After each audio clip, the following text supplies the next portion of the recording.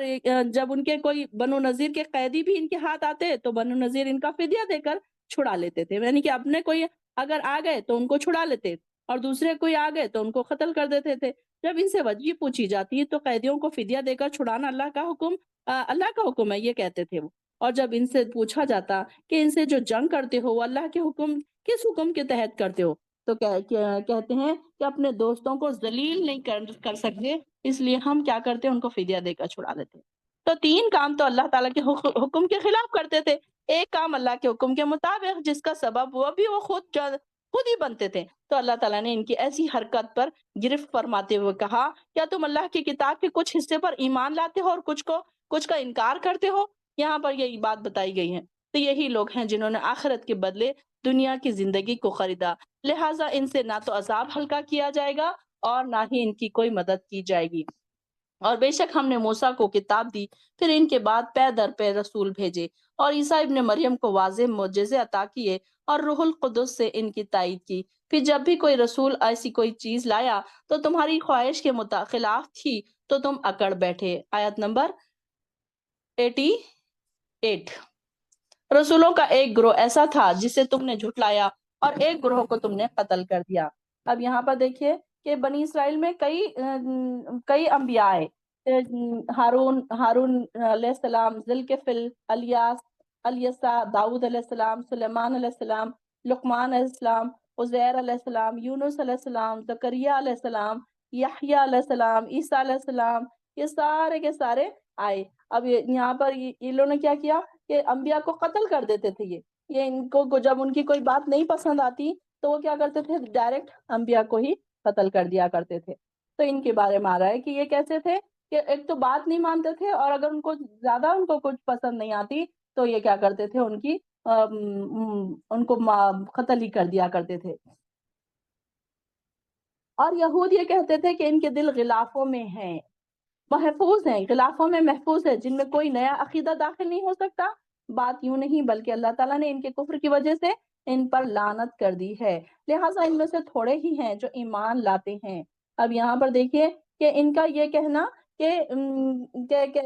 کیا وجہ سے ہم کوئی بات نہیں مانتے، کیونکہ ہمارے دل غلافوں میں ہیں۔ یعنی کہ غلافوں سے مطلب ان کا مراد یہ تھا کہ ہمارے دل کو ہم نے بہت محفوظ کر لیا ہے کہ ہم کوئی بات ہمارے اندر نہیں جائے گی۔ اب یہاں پر دیکھیے کہ کوئی بات، کسی کو اگر کوئی اچھی بات ہم بتاتے ہیں تو وہ مانتے نہیں ہیں، تو کیوں؟ ان کے دل غلافوں میں لپٹے ہوئے ہیں، ان کے دل کہ کوئی چیز ان کے دلوں تک جاتی نہیں ہے۔ اب ہمارے آس پاس بھی ہم دیکھتے ہیں کہ کچھ لوگ اتنے سخت دل ہوتے ہیں کہ آپ انہیں کتنی بھی دین کی باتیں بتاؤ وہ نہیں مانتے۔ تو یہاں پر بھی یہ کیسے تھے، اسلام کو برحق سمجھ لینے کے باوجود بھی اس کو قبول نہیں کرتے تھے، اور ان کو یہ لگتا تھا کہ یہ سارا یہ جو ہے ہمارا جو دین ہے وہی سب سے اہم ہے اور ہم اس کو چھوڑیں گے نہیں، ہمارے آبا و اجداد کا دین ہے تو ہم اس کو دوسرے کو ہم قبول نہیں کریں گے۔ جب ان کے پاس اللہ کی طرف سے ایسی کتاب آ گئی تو اس کتاب کی بھی تصدیق کرتی ہے، تو ان یہودیوں کے پاس اور اس سے پہلے وہ کفار کے مقابلے میں آنے والے نبی کے ذریعے سے فتح و نصرت پانے کی دعائیں مانگا کرتے تھے۔ اب تو جب ان کے پاس وہ چیز، کتاب یا رسول محمد صلی اللہ علیہ وسلم آ گئے، جب انہوں نے پہچان بھی لیا تو اس کا انکار کر دیا۔ تو ایسے کافروں پر اللہ کی لعنت ہے، کیسی بری چیز ہے جس کی خاطر انہوں نے اپنے آپ کو بیچ ڈالا۔ اب آنے والے نبی کا واسطے سے یہود کیا کرتے تھے کہ جب اس سے پہلے رسول اللہ علیہ وسلم کی بعثت سے پہلے، رسول اللہ علیہ وسلم کے آنے سے پہلے، جب عرب قبائل جو تھے انہیں کیا کرتے تھے، بڑی حقارت سے دیکھتے تھے یہ بنی اسرائیل کو، اور اجڑ سمجھتے تھے، جاہل سمجھتے تھے، اور یہ لوگ ہمیشہ پٹتے رہتے تھے کسی نہ کسی سے۔ تو یہاں پر اب یہ لوگ اللہ تعالیٰ سے اسی دعائیں مانگتے تھے کہ اللہ ہم اپنے آخر الزماں جو نبی آئے گا تو ہم اس کے ساتھ مل کر ان کافروں پر فتح حاصل کریں گے۔ اور جب وہ نبی آ گیا تو انہوں نے اس کتاب اللہ کی یعنی کہ توراۃ میں مذکور نشانیوں کے مطابق پوری طرح پہچان بھی لیا۔ حقیقتاً کافر تو یہی لوگ ہیں جن پر اللہ کی لعنت ہے، جن لوگوں کو یہ ان پڑھ اور جڑ کہا کرتے تھے انہوں نے تو مان لیا، لیکن یہ جو یہود تھے جن کے پاس سارے کچھ موجود تھے ان کی کتابوں میں، انہوں نے ان کو نہیں مانا، نبی کو نہیں مانا۔ تو یہاں پر ان کے بارے میں آ رہا ہے کہ ان کے یہود کے جو بعض لوگ تھے، اصل وجہ یہ تھی کہ نبی آخر الزماں کی قوم سے کیوں نہیں آیا، ان کے دلوں میں بغض تھا، کینہ تھا، وہ سوچ رہے تھے کہ یہ ہماری نسل سے آئے گا، اب ہماری نسل سے آئے گا تو ہم اس پر ایمان لے کر آ جائیں گے، لیکن کیا ہوا کہ وہ دوسری نسل سے آ گیا۔ اب ان کو بڑا ہی اس بات کا دکھ تھا کہ یہ ہماری نسل سے نہیں آیا۔ اب ان کو یہ لگتا تھا نا کہ سارے انبیاء ہماری نسل سے آئے، ابراہیم علیہ السلام سے لے کر تو موسیٰ علیہ السلام تک سارے کے سارے انبیاء اسی جگہ سے آئے نا۔ تو اب یہ ان کو لگتا تھا کہ اب یہ نبی بھی ہماری طرف سے ہی آئے گا، ہماری نسل سے آئے گا۔ تو ہم اب یہاں پر جب ابراہیم علیہ السلام کے بجائے اسماعیل علیہ السلام کی نسل سے آگے، تو اب ان کے اندر بغض تھا، اناد تھا، تو یہ ان کو ماننے سے انکار انہوں نے کر دیا۔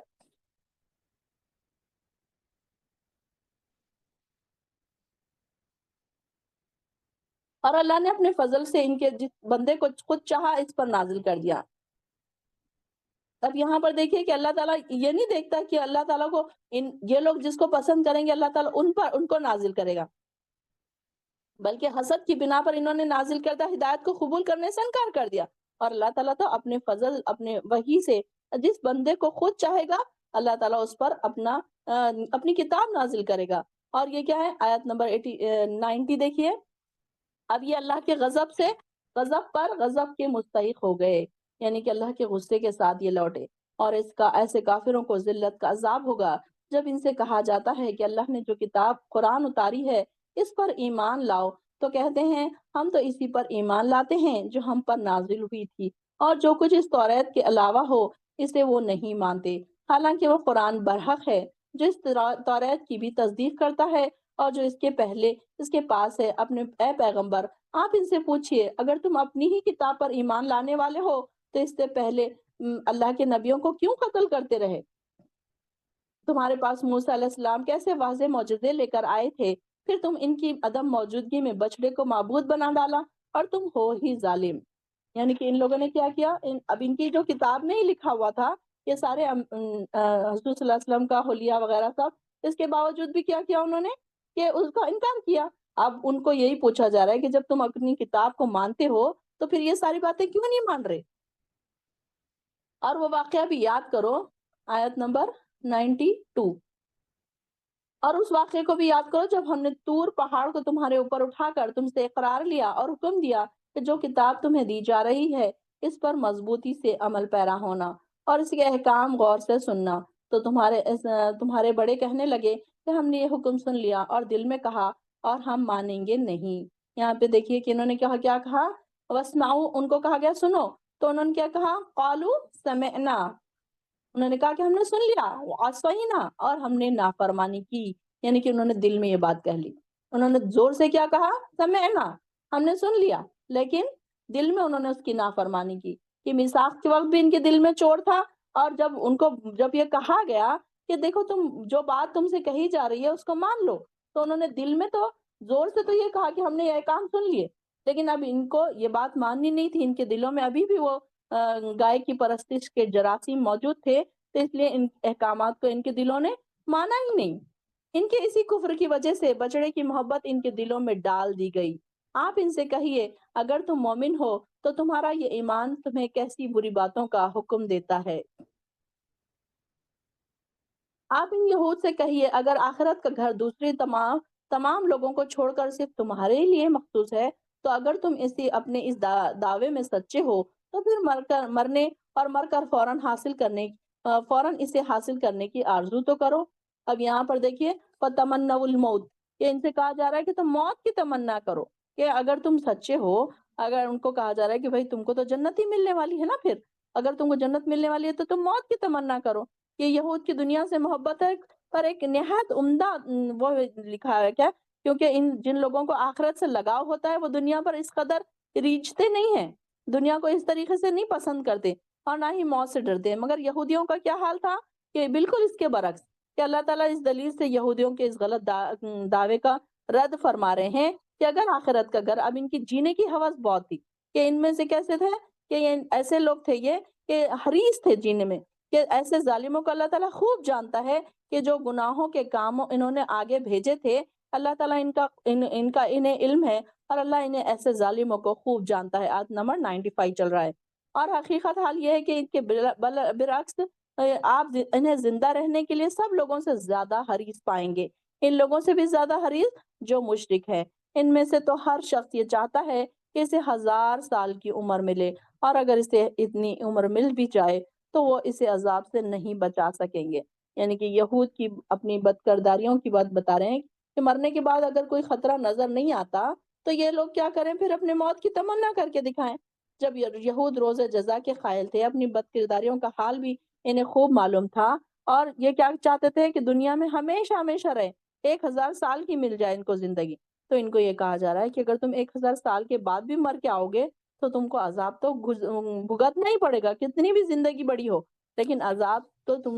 سے تو تم نہیں بچ سکو گے۔ اور اللہ خوب دیکھنے والا ہے جو وہ کام کر رہے ہیں۔ آپ ان یہود سے کہہ دیجئے کہ جو شخص جبرائیل کا دشمن ہے، اسے معلوم ہونا چاہیے کہ جبرائیل نے ہی اس قرآن کو اللہ کے حکم سے آپ کے دل پر اتارا ہے۔ اب یہ جو بنی اسرائیل تھے، یہ جبرائیل علیہ السلام سے نفرت کرتے تھے۔ کیوں؟ کیونکہ جبرائیل علیہ السلام ان کے اوپر ہمیشہ عذاب لے کر آتے تھے نا، تو یہ ان سے ہی نفرت کرتے تھے۔ تو ان کو کہا جا رہا ہے کہ جبرائیل نے تو وہی نازل کی، قرآن نازل کیا تھا، تو تم ان کو کیسے تم وہ کر سکتے ہو؟ ان سے دشمنی اگر ہے تو یعنی کہ اللہ سے دشمنی ہے۔ اور اس میں مومنوں کے لیے ہدایت اور کامیابی اور یعنی کہ جو آپ ان سے کہیے جو شخص جبرائیل کا دشمن ہے، اور وہ جبرائیل ہی نے تو قرآن کو اللہ کے حکم سے آپ کے دل پر اتارا ہے، جو اپنے سے پہلے کتابوں کی تصدیق کرتا ہے، اور اس میں مومنوں کے لیے ہدایت اور کامیابی کی خوشخبری ہے۔ جو شخص اللہ کا، اس کے فرشتوں کا، اس کے رسولوں کا، جبرائیل کا اور میکائیل کا دشمن ہو تو بے شک وہ خود ایسے کافروں کا دشمن، اللہ تعالیٰ ایسے کافروں کا دشمن ہے۔ ہم نے آپ کی طرف نہایت واضح آیات نازل کی ہیں جن کا بد کرداروں کے سوا کوئی بھی انکار نہیں کرتا۔ کیا ہمیشہ ایسے ہی نہیں ہوا کہ جب بھی ان یہود نے کوئی عہد کیا تو انہی کے ایک گروہ نے اسے پس پش ڈال دیا؟ بلکہ حقیقت یہ ہے کہ ان میں سے اکثر ان پر ایمان ہی نہیں لاتے، اور جب بھی ان کے پاس اللہ کی طرف سے کوئی ایسا رسول آیا جو ان کے پاس موجود کتاب کی تصدیق بھی کرتا تھا تو انہیں اہل کتاب کے ایک گروہ نے اللہ کی کتاب کو یوں یوں پس پش ڈال دیا، یعنی کہ اپنے پیچھے ڈال دیا۔ پیچھے ڈالنے سے مراد یہ نہیں ہے کہ اس کو پیچھے رکھ کے آگے بیٹھ گئے، بلکہ اس کے احکامات کو چھوڑ دیا جیسے وہ اسے جانتے ہی نہیں۔ یہاں پر ان کے بارے میں آ رہا ہے کہ ہمارے پاس بھی کیا حال ہے کہ قرآن کے احکامات کو ہم نہیں مانتے، بلکہ ہم نے قرآن کو صرف اہمیت والی کتاب بنا کر رکھ دی ہے۔ اس کو ہم دلہن کے ساتھ دینے کے لیے، قرآن خوانی جب گھر بن رہا ہے اس کی قرآن خوانی کے لیے، جب میت ہو رہی ہے تو میت کے لیے ہم نے یہ رکھ دیا، لیکن ہم اس کے احکامات کو بھی ہم نے بھی پس پش ڈال دیا نا، پیچھے ڈال دیا ہم نے۔ ہم اس کے یہ نہیں ہو رہے کہ کیا احکامات ہے، کیا ہم کو اس پر عمل کرنا چاہیے، یہ ہم اس کی اہمیت نہیں کرتے، بلکہ اہمیت ہم اس کی صرف کچھ جگہوں پر کرتے ہیں، باقی ہم اس کو طاق میں سجا کر، اچھے جزدانوں میں سجا کر، سنبھال کر اس کو ہم رکھ دیتے ہیں۔ آیت نمبر 102، یہ دیکھیے کہ یہ رقیہ میں ہم آیتیں اکثر پڑھتے رہتے ہیں، وَاتَّبَعُوا مَا تَتْلُو الشَّيَاطِينُ۔ جو بہنیں ہماری آیتیں سنتی رہتی ہوں گی رقیہ کی آیتیں، ان کو پتہ چلے گا کہ یہ آیتیں اس میں سے ہیں۔ اور یہ یہود تورات کے بجائے ان جنتر منتروں کے پیچھے لگ گئے جو سیدنا سلیمان علیہ السلام کے دور حکومت میں شیاطین پڑھا کرتے تھے۔ سیدنا سلیمان نے ایسا کفر کبھی نہیں کیا، بلکہ کفر تو وہ شیطان لوگ کرتے تھے جو لوگوں کو جادو سکھاتے تھے۔ یہ یہود اس چیز کے پیچھے بھی لگ گئے جو بابل میں ہاروت اور ماروت 2 فرشتوں پر اتاری گئی تھی۔ اب یہاں پر یہ کیا تھے، یہود نے کیا الزام لگایا سلیمان علیہ السلام پر کہ یہ جو سلیمان علیہ السلام کے پاس جو معجزات تھے، یہ اصل میں یہ کیا وہ سمجھتے، انہوں نے ایسے کہا کہ ان کے پاس اصل میں جادو تھا، وہ جادوگر تھے۔ تو اللہ تعالیٰ نے تمام سرکش جنوں کو سلیمان علیہ السلام کے لیے مسخر کیا ہوا تھا، اور یہ بتانے کے لیے کہ دیکھو جادو ایک الگ چیز ہے، اب جادو سے ہٹ کر یہ ان کے جن کام کیا کرتے تھے۔ سلیمان علیہ السلام ان جنوں سے سخت مشقت والے کام لیتے تھے، ہوائیں ان کے لیے مسخر تھی، جبکہ کوئی جادوگر ایسے نہیں کر سکتے۔ تو یہاں پر اب یہاں پر جادو کا بول بالا تھا اس زمانے میں، تو اللہ تعالیٰ نے اس نبی کو اس طریقے کے معجزات دیے تھے تاکہ جادو اور جو معجزات ہے اس میں ڈفرینشیٹ ہو جائے، تو یہ معجزات تھے۔ تو اب یہاں پر دیکھیے کہ کیا کرتے تھے، یہ ایک پلک جھپکتے تخت کہیں نہ کہیں سے کہیں پہنچ جاتا تھا، اتنی مسافت پر پہنچ جاتا تھا، پرندے بھی آپ کے مسخر تھے۔ آگے ہم پڑھیں گے کہ کیسے پرندوں کی بولیاں جانتے تھے، جانوروں کی بولیاں جانتے تھے، اور آپ ان سے کام بھی لیتے تھے، اور پرندوں کی بات بھی سمجھتے تھے۔ اور جب سلیمان علیہ السلام فوت ہوئے تو یہ شیطان جو یہودی تھے انہوں نے کیا کہا کہ سلیمان علیہ السلام نے یہ سب کچھ جادو کے زور پر کیا، اور ان کی دلیل یہ پیش کی کہ سلیمان کے دفتر میں جادو کی بے شمار کتابیں موجود ہیں۔ انہوں نے یہ سوچا کہ یہ کہیں تو بھی یہ کتابیں دفن کی ہوئی ہے، اب ہمیں وہ کتابیں مل جائے تو ہم کیا کریں گے، ہم بھی وہ جادو سیکھیں گے۔ تو یہاں یہ بتایا گیا کہ جادو سیکھنا تو کفر ہے۔ جو کام سلیمان علیہ السلام نے کیے تھے وہ تو ایک اللہ تعالیٰ کے معجزے تھے۔ ان یہودیوں نے اس فتنے کو ان کی سلطنت کی بنیاد قرار دے دیا، اور اس مقام پر اللہ تعالیٰ نے ان کے الزام کی تردید کر دی، رد کر دیا کہ یہ کفر کا کام سلیمان علیہ السلام نہیں کرتے تھے، بلکہ شیطان لوگوں نے، جو لوگ تھے شیطان قسم کے لوگ تھے، وہ جادو سیکھتے تھے اور سکھاتے تھے۔ تو ان سے ان کو یہ پتا چل گیا کہ جادو سیکھنا اور سکھانا دونوں کفر ہے۔ اب دیکھیے کہ آج کل کے زمانے میں جادو اتنا عام ہو رہا ہے کہ کالا جادو ہے، کسی کو مارنا ہے، کسی کے بزنس کو ختم کرنا ہے، کسی کے شادیوں کو روکنا ہے۔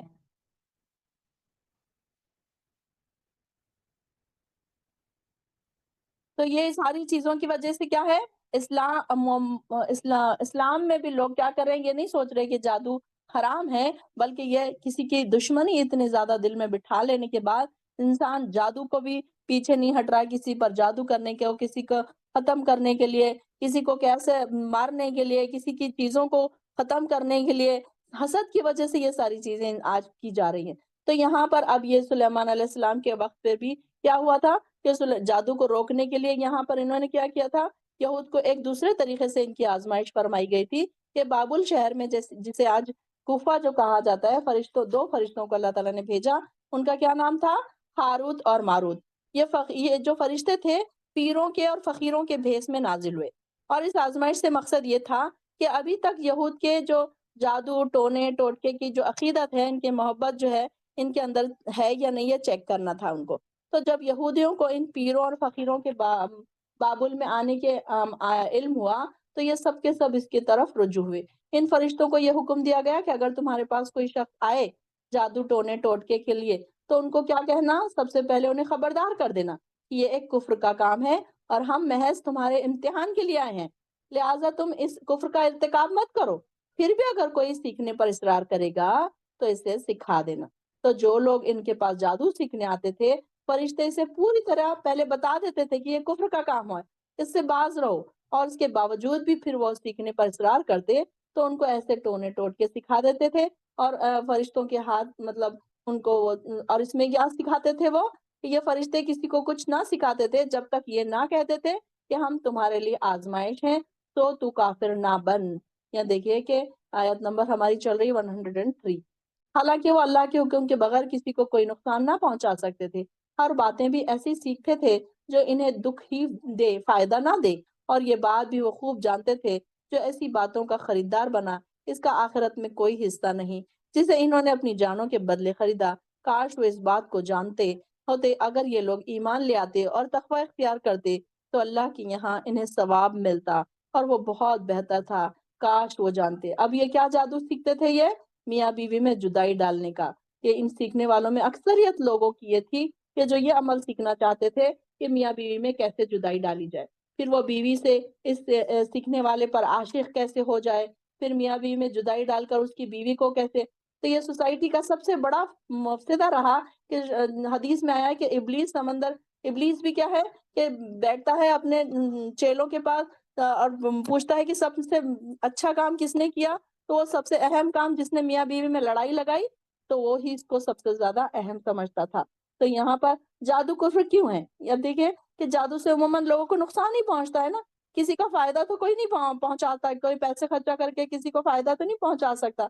تو کسی کے بھلے کے لیے کوئی بھی جادو نہیں کرتا، بلکہ کوئی یہ چاہتا ہے کہ ان کے پاس اتنا پیسہ ہے تو ان کے اوپر جادو کر دے، کسی کے بچے اچھے ہیں تو جادو کر دے، کسی کی شادی رکوانے کے لیے جادو کر دے، کسی کے میاں بیوی میں محبت ہے تو جادو کر دے، تو دشمنی نبھانے کے لیے جادو کرتے ہیں نا لوگ۔ تو ایسے موقع پر اللہ تعالیٰ فرما رہے ہیں کہ یہ جادو کیا ہے، کفر ہے، اگر کوئی یہ کفر کرتا ہے تو اللہ تعالیٰ اس کو کفر کی حالت میں موت دے گا۔ پھر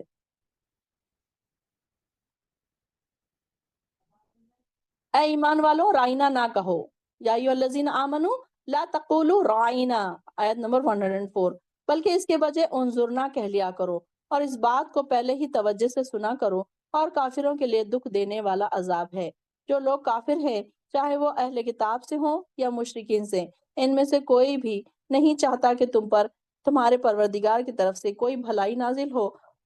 اور اللہ تو جسے چاہتا ہے اپنی رحمت سے خاص کر لیتا ہے، اور وہ بڑا ہی فضل والا ہے۔ اب یہاں پر یہودیوں کی ایک اور شرارت کا یہاں پہ ذکر کیا جا رہا ہے کہ یہود جب آپ کی مجلس میں بیٹھتے اور آپ کے ارشادات سنتے تو کیا کہتے ہیں؟ رائنا۔ رائنا کا کیا مطلب ہے؟ جیسے ہم ایکسکیوز می کہتے ہیں نا، ہماری طرف دیکھیے، تو یہ کیا کہتے ہیں؟ رائنا کہتے ہیں۔ یہاں پر اب ان کے توجہ دیجئے، یعنی ہاں بات دہرا دیجئے کہ کوئی بات نہیں سمجھ میں آئی۔ تو یہاں پر اب یہ لوگ جو تھے رائنا، یا رائی، آئین کے بعد یا کا اضافہ کر دیتے تھے کہ اے ہمارے چرواہے۔ اب یہاں پر مسلمان لوگ رائنا کہتے تھے ایکسکیوز می جیسے، تو وہ لوگ کیا کہتے تھے؟ رائینا۔ تو یعنی کہ حضور صلی اللہ علیہ وسلم کا مذاق اڑا کر ان کو پتا تھا کہ ایک لفظ کا اس میں اضافہ کرنے سے اس کی میننگ کیا بن جائیں گے۔ تو اللہ تعالیٰ نے مسلمانوں کو یہود کی شرارت پر مطلع کرتے ہوئے فرمایا کہ تم رائنا کہنا چھوڑ دو۔ اب مسلمان لوگ کہتے تھے رائنا، ان کا سن کے انہوں نے کیا کیا؟ رائینا کہنا شروع کر دیا کہ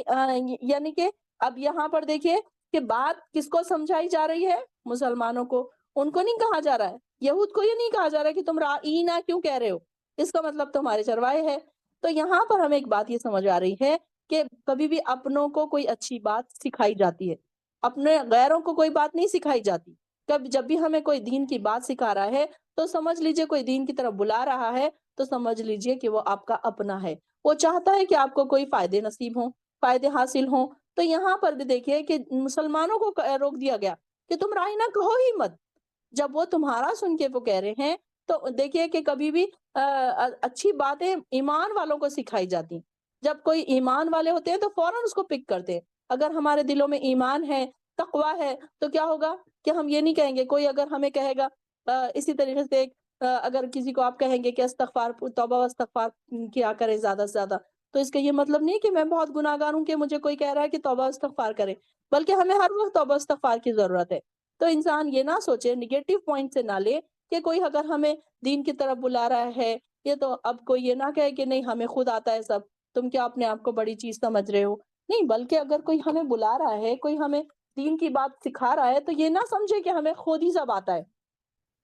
تو جو اپنے ہوتے ہیں وہ ہمیں دین کی طرف بلاتے ہیں، اور ہم اپنے اپنوں کو کتنا بلاتے ہیں اور کتنا چھوڑتے ہیں، یہاں سے یہ بات بھی ہمیں سوچنی چاہیے کہ ہم کتنے اپنے کو بلا رہے ہیں، یا صرف ہم اپنی اپنی فکر کر رہے ہیں۔ دین کی محفل میں جب ہم بیٹھے تو اپنوں کو ضرور یاد رکھیں، چاہے وہ اپنے دوست ہوں، چاہے اپنے رشتہ دار ہوں، چاہے اپنے ماں باپ ہوں، چاہے اپنے ساس سسر ہوں۔ اب ہمارے جو بڑے بوڑھے تھے، ان کو اتنی ساری چیزوں کا کہاں علم تھا؟ وہ تو بیچارے اتنے انوسینٹ، اتنے معصوم تھے کہ وہ قرآن کو پڑھ لینا ہی ایک چیز سمجھتے تھے، بڑی چیز سمجھتے تھے، اور اس پر ہی اکتفا کر لیتے تھے۔ لیکن آج ہمیں یہ بات سمجھ آ رہی ہے کہ قرآن کو پڑھنا ہے، سمجھنا ہے، اس کے ڈیپتھ میں جانا ہے۔ تو جب تک اب ہمیں یہ ریئلائز ہو رہا ہے تو ہمارا کام ہے کہ ہمارے بڑوں کو بھی ہم سمجھائیں، لیکن اس میں حکمی انداز نہ ہو، ڈومینیٹنگ نہ ہو، بڑے ہی پیارے انداز میں ان کے سامنے بیٹھے آپ ان کو سنائیں، ان کو سمجھائیں کہ اس طریقے سے پڑھنا ہے۔ اور جسے تو اللہ چاہتا ہے اپنی رحمت سے خاص کر لیتا ہے، واللہ یختص برحمتہ من یشاء، واللہ ذو الفضل العظیم۔ اللہ تعالیٰ ہمیں بھی اپنی رحمت سے خاص کر لے۔ تڑپ کے دعا کیا کریں جب ایسے الفاظ سے گزرے نا، آپ اکیلے بیٹھے۔ اب آپ جب رمضان میں اکیلے ناظرہ پڑھا کریں گے تو آپ یہ الفاظ یا آیاتوں سے گزریں گے نا، تو آیاتوں سے تڑپ کے اس طریقے سے دعا کریں کہ اللہ تو اپنی رحمت سے ہمیں بھی خاص کر لے۔ کیا یہ اچھا ہوگا کہ اللہ تعالیٰ کے خاص بندوں میں ہمارا نام لکھا جائے گا، اللہ تعالیٰ ہمیں بھی خاص کر لے گا۔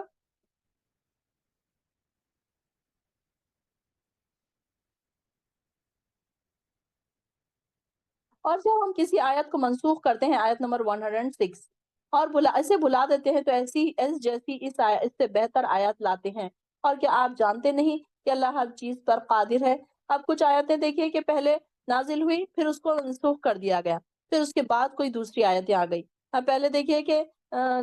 پہلے کے زمانے میں جو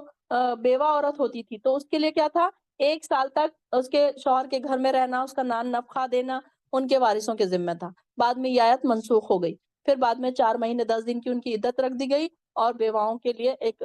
وراثت مقرر کر دی گئی۔ تو ایسی کچھ آیتیں ہیں جو پہلے اب یہاں پر پہلے میراث میں حصے نہیں تھے، تو بعد میں میراث کے حصے بھی اللہ تعالیٰ نے بعد میں مختص کر دیے کہ یہ ان کو اتنا حصہ، ان کو اتنا حصہ۔ پہلے کے لوگ کیا کرتے تھے کہ سارے کے سارے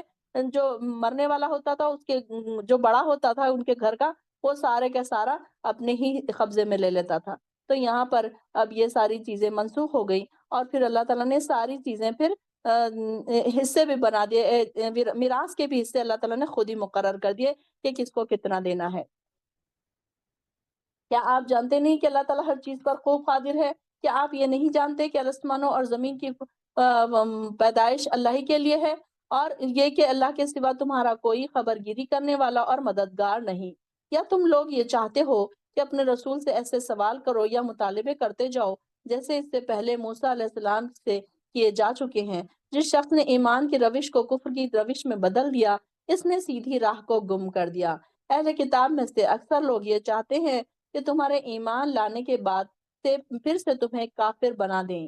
تب یہاں پر دیکھیے کہ ان کے بارے میں آ رہا ہے کہ یہ لوگ کیسے تھے کہ اللہ تعالیٰ ہمیں بھی یعنی کہ الرٹ کر رہا ہے کہ زبردستی سوالات کرنے سے منع کیا گیا۔ اسلام میں یہ چیز کو برا سمجھا گیا کہ اننیسیسری سوالات کر کے تنگ نہ کیا جائے، کہ مسلمانوں سے کہا جا رہا ہے کہ اپنے رسول سے اتنے سوالات مت کرو کہ وہ تنگ پڑ جائیں۔ یہاں پر جیسے کہ موسیٰ علیہ السلام سے ان کی قوم نے کیا تھا کہ اکثر یہ ہوتا ہے کہ ہم سوالات جب کرتے ہیں اور اس کے جواب ہمیں مل جاتے ہیں تو ہم اس پر کارگر ہونا مشکل ہو جاتا ہے، تو پھر کیا کرتے ہیں؟ پھر 10 جگہ سوال کرتے ہیں، جیسے کہ میں نے پہلے بھی بتایا۔ تو یہاں پر یہ بات زبردستی اننیسیسری کے کویشچن کرنے سے منع کیا گیا ہے، لیکن اگر جینن کویشچن ہے تو کرنا بھی چاہیے کہ اس سے دوسروں کی بھی مسئلے حل ہو جائے،